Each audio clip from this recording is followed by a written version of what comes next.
Boa noite. O Notícias em Debate abre espaço para os candidatos à Prefeitura de Santos. É o ND Especial Eleições 2020. Todos os candidatos foram convidados e a exibição dos programas obedecerá à ordem de gravação. E hoje a gente recebe o candidato do PDT, Dr. Márcio Aurélio. Tudo bem, doutor? Seja muito bem-vindo ao ND Especial Eleições. Muito obrigado, Roberta. Boa noite. Obrigado pelo convite. Boa noite a toda a equipe de produção do seu programa e boa noite especial ao pessoal que está em casa nos ouvindo. Vamos começar falando sobre pós-pandemia? Quem receber a cidade de Santos vai ter grandes desafios pela frente, né? Como é que o senhor espera receber a cidade se for eleito? Olha, você sabe, eu sou médico, eu tenho 36 anos de formado. Além de clínico endocrinologista, uma das minhas especialidades é saúde pública. E por isso eu estou aqui em Santos há 30 anos, quando fui convidado em 1990 a participar da composição da equipe que construiu o SUS aqui na cidade, não é? Especialmente na zona noroeste, né? Nós construímos todas as policlínicas, os programas básicos de saúde, o programa de internação domiciliar, e a gente, portanto, tem uma afinidade, né, com esse tipo de trabalho, de organização e de entendimento diagnóstico social. A Covid-19 é uma doença viral que nós desconhecíamos há 6 meses atrás. Você sabe que nós médicos conhecemos as doenças por sua evolução. A ciência é uma observação empírica. Sim. Então você sabe a doença, o início, o meio e fim. Você conhece a evolução clínica da doença. A evolução clínica da Covid não está completa. A gente não sabe como é o ciclo ainda dessa doença viral. Portanto, nesse momento, se há um descenso da curva de infecção, de mortalidade, nós não sabemos se haverá ou não, como a Europa está dizendo, uma segunda onda. Então, eu recomendo muita cautela e absorção de novos hábitos. Para sempre Para isso, sempre. Né? Nós, na década de 90, e nós vivemos muito isso aqui em Santos, porque foi modelo de atendimento para os pacientes portadores de HIV, não é? Foi a primeira cidade a oferecer o coquetel antiviral de forma gratuita e atendimento pelo SUS. Nós somos modelo internacional de atendimento HIV. E ficou provado desde aquela época que a informação tem que gerar mudança de hábito. Informa a ação. Ou seja, o uso do preservativo, não só o controle clínico da doença, mas especialmente o uso do preservativo foi determinante para você diminuir a curva de pessoas doentes. Então, o uso da máscara, do álcool gel, isso que nós estamos fazendo aqui, de manutenção do isolamento, do distanciamento, é muito importante. Especialmente para nós latinos, brasileiros, que nós somos muito alegres. Não é?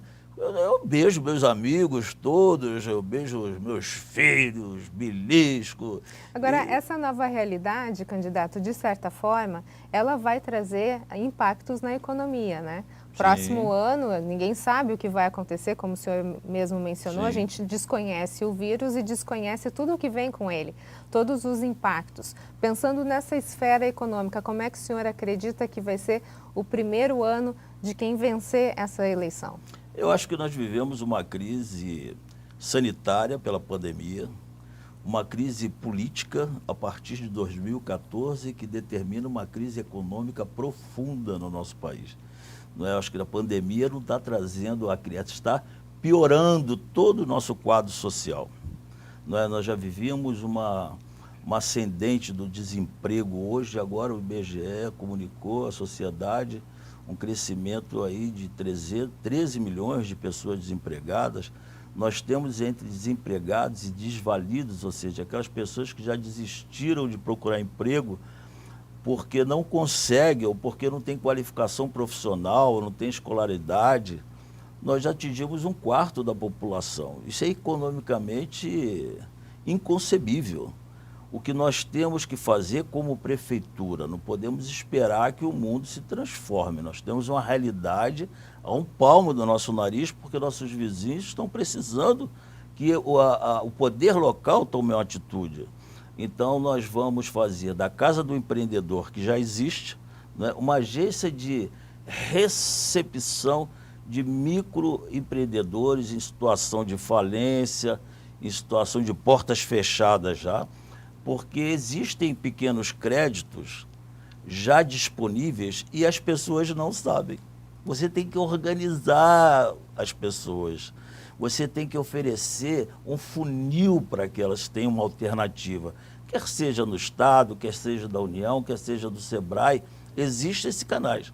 Agora, para os microempreendedores do pipoqueiro, aquele indivíduo que está, como chamamos, desbancarizados, nós vamos criar um banco, o Banco Municipal de Desenvolvimento Comunitário.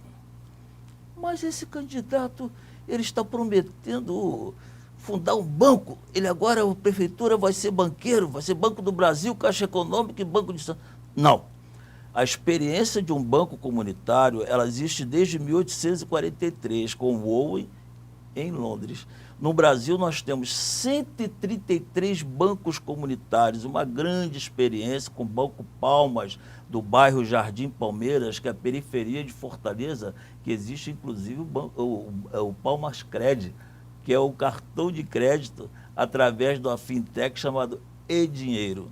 Então, existem alternativas próximas a gente, porque você pode emprestar dinheiro através do crédito solidário. A gente vai para um rápido intervalo e, na sequência, então, o doutor Márcio explica um pouquinho mais sobre esse banco comunitário. É um minutinho, a gente volta já já.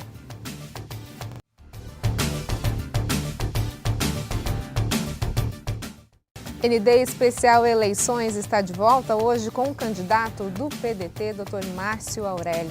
Doutor, a gente estava falando no bloco anterior sobre uma alternativa que o senhor falou de trazer para a cidade de Santos, que seria o Banco Comunitário, né? O Banco Caiçara. O Banco Caiçara. Nossa origem é caiçara, é litorânea. Da onde sairia e nós esse temos dinheiro? que resgatar as nossas origens culturais. É um crédito muito pequeno que pode sair da Secretaria de Desenvolvimento Social, do próprio orçamento do gabinete.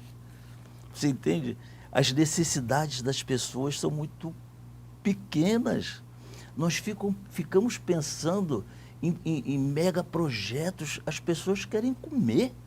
As pessoas querem um carrinho de pipoca. As pessoas querem comprar uma tesoura melhor para poder cortar o seu cabelo da vizinhança e ganhar um dinheiro. A senhora quer comprar um chocolate, uma forma para fazer um brigadeiro para vender. E nós podemos emprestar esse dinheiro através do crédito solidário. Como é que funciona o crédito solidário? E ele é uma coisa antiga, eu não estou inventando a roda, né? Você chama parentes seus, ou vizinhos, ou amigos, e cada um peça R$2.000 e eles se solidarizam. Como se fosse um consórcio? Ele recebe o dinheiro e os outros vão pagar. Quando não pagar, os outros 4 têm que pagar. No máximo de 5 até 8 pessoas. Então, aquela massa de amigos, de familiares, vão pressionar o outro ou, em algum momento, ajudá-los a pagar. Você sabe que existem estudos em torno do crédito solidário que chegam à inadimplência pequeníssima de 5%, 10%. Porque as pessoas empobrecidas, elas querem sobreviver. Elas têm a gana pela vida. E ela, quando assume o compromisso, ela vai lá e corresponde. Agora a gente está falando do microempreendedor, né? Daquele que nesse momento de pandemia está sofrendo muito. Agora, o senhor tem alguma proposta de atrair mais investidores em empresas de grande porte aqui para a nossa região? Veja bem, nós somos uma cidade portuária. Eu não sei se Santos está dentro do Porto ou o Porto está dentro de Santos. A verdade é que nós vivemos 86% da nossa economia vem da área de serviços. Imagina você, se a gente introduz esse dinheiro na economia, as pessoas vão comprar mais pão. Se as pessoas vão comprar mais pão, o dono da padaria vai contratar mais padeiro. Ele contratando e empregando mais, ele vai ter mais rendimento e todos vão gerar riqueza. Isso que é importante. Não cabe a nós a gerência no porto. Quem dera se o porto fosse municipalizado, como grande parte dos portos pelo resto do mundo. Mas o porto, ele é da União. Então, nós temos que tratar com liderança essa questão, porque do ponto de vista administrativo, a nossa ingerência dentro do porto é muito pequena. Nós ainda hoje recebemos ISS e IPTU por isso, não é? Mas você veja o impacto que o porto causa na nossa cidade, de entrada e saída, impacto esse que deveria ser de responsabilidade da autoridade portuária e da Ecovias, e não da Prefeitura Municipal. A Prefeitura tem que cuidar de gente. Isso não é um jargão eleitoral. Já que o senhor é médico sanitarista, deixa eu tocar na questão da saúde, que eu acho que é um momento único que a gente está vivendo, né, por conta da questão da pandemia. Santos ganhou vários investimentos na área. O senhor analisa como hoje a cidade de Santos, em relação à saúde, ainda estamos defasados? Como é que o senhor analisa também as ações das autoridades em relação a tudo isso que a gente está vivendo? Olha, como eu disse no primeiro bloco, eu vim para cá, eu sou médico sanitarista, e minha paixão é a saúde pública. Nós temos, do ponto de vista dos muros, dos prédios, uma situação bem razoável para boa. Mas, mais uma vez, nós temos que valorizar as pessoas. De que forma? Valorizando primeiro o servidor público. Nós temos que auditar o contrato que a Prefeitura tem com essas OS. Ainda agora saíram nos jornais. Não é? Investigação da Polícia Federal com uma OS em contrato com a Secretaria de Estado. Eu não estou dizendo com isso de forma vulgar que haja alguma suspeita em relação à Secretaria Municipal de Saúde e às OS contratadas, mas não é a melhor opção. Por que eu vou pagar para você 1.200 se eu posso ter por 1.000 e gerir isso de forma profissional?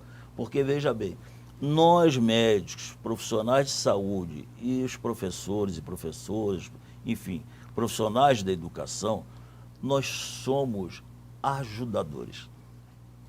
Eu nos intitulo ajudadores, porque nós somos vocacionados a ajudar o outro. Mas para nós ajudarmos o outro, nós temos que estar bem emocionalmente. Nós temos que estar com a nossa casinha protegida, nossos filhos bem cuidados, para eu acordar cedo e me doar numa sala de aula, né? Eu, como médico vocacionado, eu me emociono com os meus pacientes. Eu tenho que sofrer com meus pacientes. O médico, ele tem que ter compaixão, porque o papel dele não é só de cura, é também de conforto e de acolhimento. Como é que eu posso fazer isso se eu estou com o meu trabalho precarizado? Eu já trabalhei muito a minha vida. Eu saía muitas vezes de casa às quintas-feiras de manhã, voltava terça-feira de manhã à noite. Eu conheço todos os cantos dessa cidade e digo da Baixada Santista, porque eu já trabalhei em todos os prontos-socorros, 12 horas virando 24 horas, mais 12 horas. Eu conheço todos os conflitos e as angústias desse povo que sofre e também de nossos servidores. Por que as UPAs estão lotadas? Porque você vai na policlínica do bairro, eu moro na Vila Belmiro, eu conheço aquela zona intermediária, tu vai na policlínica do Marapé, 5 horas não tem mais ninguém. Mas se eu estou trabalhando, meio-dia, comecei com uma dor de cabeça, eu chego em casa, tomo banho, eu quero ir ali no pronto atendimento do médico do meu bairro. Não, eu tenho que ir para a UPA, e aí eu vou ser atendido 1h da manhã. E aí, o seu João, ele bate com o carro, chega lá, está aquele tumulto todo. A UPA tem que ser igual o quartel do Corpo de Bombeiro. O soldado do bombeiro, o cabo, ele fica lá deitado. Toca a campainha, ele desce pelo cano, não tem essa imagem, né? Sim. Ele desce pelo cano, em 5 minutos ele já sai com a sirene ligada, porque ali é uma unidade de urgência e emergência. Urgência é o que urge, emergência é o que emerge. Uma dor de cabeça, um caso clínico, tem que ser tratado na policlínica. A gente vai para um rápido intervalo e na sequência a gente continua a falar sobre eleições 2020 com o candidato do PDT, Dr. Márcio Aurélio. É só um minutinho, a gente volta já já.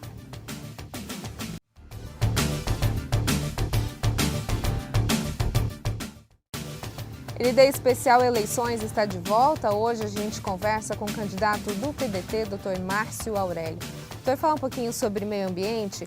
A gente sabe que a destinação final do lixo urbano, há tempos, ela é adiada na cidade de Santos e hoje é consenso que o Sítio das Neves já se aproxima de um esgotamento. A instalação de uma usina de incineração vem sendo discutida e o senhor acredita que ela seja realmente a melhor opção? O que pensar, então, da destinação do lixo na cidade de Santos? Infelizmente, essa é uma opção que urge, mas não emerge. Portanto, exige discussão e ela não vem sendo discutida. Muito ao contrário, foi preciso o Ministério Público e se impetrar uma ação civil pública para que tivesse acontecido uma audiência virtual que não deu oportunidade para que todos participassem. Não existe unanimidade, no mínimo uma polêmica. Eu sou absolutamente contra o lixo. Não se queima lixo há décadas, há pelo menos 20 anos no Brasil. É proibido. O único lixo que se pode queimar é o lixo hospitalar, porque ele não tem condições, porque ele é séptico. Agora, os ambientalistas de Santos, as universidades, os técnicos, são absolutamente contra. Por quê? Você, para queimar o lixo, vamos imaginar o pessoal em casa. O que é o lixo? Tem o lixo orgânico e o lixo limpo, chamado lixo seco, reciclável. Quem é que pega fogo? É o feijão, resta o feijão com arroz do seu prato ou é o papelão e o papel que está ali naquele lixo que muitas vezes vai misturado? É o papelão. Então isso vai destruir a cadeia de reutilização e reciclagem. Quantas pessoas sobrevivem disso? Mas a empresa que está sendo contratada para implantar esse projeto, ela diz que não, vai manter a reciclagem. Mas como é que o lixo orgânico vai pegar fogo? Então vai usar gás. Então não é usina de recuperação de energia, é uma termoelétrica a gás, que por um acaso vai botar fogo no feijão com arroz. Então nós temos que... E esse fogo que eles vai inclusive entrar metal, restos digitais de teclado, computador, monitor, vai entrar tudo ali. Vai gerar cinzas tóxicas, por isso que existe a necessidade de fazer uma chaminé de 70 metros. Porque se não tivesse a geração de cinzas tóxicas, não estava prevista a construção de 4 chaminés de 70 metros. E preste atenção, imediatamente ao lado, a Sabesp vai construir um reservatório a céu aberto para resolver o problema da água do Guarujá. Então, por que a prefeitura quer resolver isso de forma tão assodada? Que a contrapartida a uma agressão ambiental vai se dar no emissário? Ora, tem que ser... Então, se houvesse no isso, local, né? Tinha que ser em relação ao meio ambiente. Então, eu acho que está tudo equivocado. Conclusão, eu fui hoje tirar umas fotografias para a campanha. Aquilo é lindo, emissário, com aquela escultura de Miyotaki. Está tudo lá cheio de tapume. Então, nós não temos nem emissário, que eles destruíram aquilo que foi construído. Foi gasto 7, 8 milhões já na última reforma. E está nessa discussão, eles querem empurrar esse incinerador. Somos contra, porque nós temos que educar a população a não produzir lixo. Eu lancei um livro agora, virtual, chamado Plantador de Tâmaras, porque quem planta tâmaras não colhe tâmaras, dado o tempo para ela frutificar. Então são sonhos, são ideias minhas. E eu chamo o lixo de riquixo, porque o lixo ele tem valor, porque de forma reciclada você reutiliza e educa as pessoas para preservar o ambiente, que nós já estamos saturando o planeta. Então, só para entender, qual seria a sua solução quando a gente tiver o esgotamento do Sítio das Neves? Nós temos que discutir e o esgotamento do Sítio das Neves não é emergente, é urgente. Nós temos que aproveitar o conhecimento científico da academia, da universidade, que aponta o biodigestor anaeróbico como um custo muito mais baixo, uma solução ambientalmente possível.